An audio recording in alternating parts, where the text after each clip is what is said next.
High বন্ধুরা, আজকে আমি এখানে আমের ম্যাঙ্গো আইসক্রিম করব।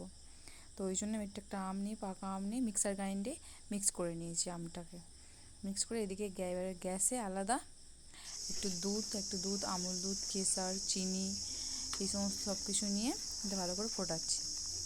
এটাকে ফুটিয়ে পুরো একদম ঠিক করতে হবে, মানে ক্রিমের মতো আনতে হবে। এটাকে ফুটিয়ে কম করছি। এর মধ্যে কেসার রঙটাও দিয়েছিলাম, ওই যে রঙটা এরকম হালকা একটু রঙ এসছে। তারপর ফুটিয়ে এটাকে ফোটাচ্ছি, অনেকক্ষণ ধরে ফোটাতে হবে। ফুটিয়ে পুরো ক্রিমের মতো একদম করে নিতে হবে। নেওয়ার পরে এটাকে ঠান্ডা করতে হবে, যখন হয়ে যাবে ঠান্ডা করে রাখতে হবে। তারপরে ওই যে আমটা মিক্স করে রেখেছিলাম সেটা ওর মধ্যে দিয়ে দিচ্ছি। মিক্সচারটা দিয়ে ভালো করে ওর মধ্যে ওটাকে ভালো করে মিক্স করে নিতে হবে। মিক্স করে ভালো করে খানিকটা পুরো মিক্স করে নিতে, পুরোপুরি আমটাকে কোনো না যেন লাম্পস না যেন থেকে যায়, পুরোপুরি মিক্স করে নিতে হবে।